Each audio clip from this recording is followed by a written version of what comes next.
Acts chapter 14.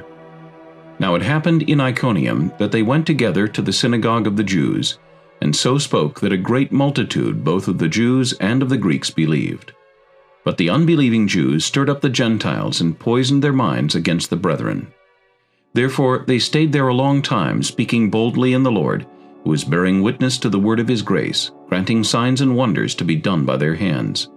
But the multitude of the city was divided, part sided with the Jews and part with the apostles. And when a violent attempt was made by both the Gentiles and Jews with their rulers to abuse and stone them, they became aware of it and fled to Lystra and Derbe, cities of Lycaonia, and to the surrounding region. And they were preaching the gospel there. And in Lystra, a certain man without strength in his feet was sitting, a cripple from his mother's womb, who had never walked. This man heard Paul speaking. Paul, observing him intently and seeing that he had faith to be healed, said with a loud voice, "Stand up straight on your feet." And he leaped and walked.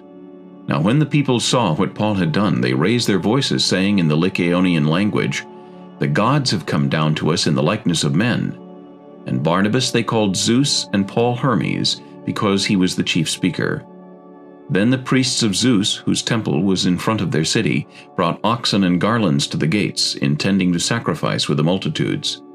But when the apostles Barnabas and Paul heard this, they tore their clothes and ran in among the multitude, crying out and saying, "Men, why are you doing these things?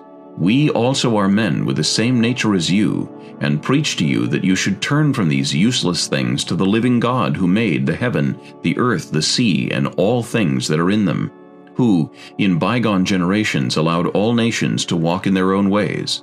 Nevertheless, he did not leave himself without witness, in that he did good, gave us rain from heaven and fruitful seasons, filling our hearts with food and gladness." And with these sayings they could scarcely restrain the multitudes from sacrificing to them. Then Jews from Antioch and Iconium came there, and having persuaded the multitudes, they stoned Paul and dragged him out of the city, supposing him to be dead. However, when the disciples gathered around him, he rose up and went into the city, and the next day he departed with Barnabas to Derbe.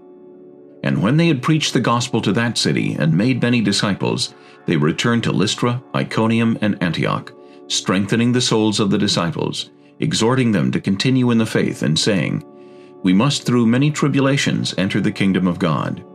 So when they had appointed elders in every church, and prayed with fasting, they commended them to the Lord in whom they had believed. And after they had passed through Pisidia, they came to Pamphylia. Now when they had preached the word in Perga, they went down to Attalia. From there they sailed to Antioch, where they had been commended to the grace of God for the work which they had completed. Now when they had come and gathered the church together, they reported all that God had done with them, and that he had opened the door of faith to the Gentiles.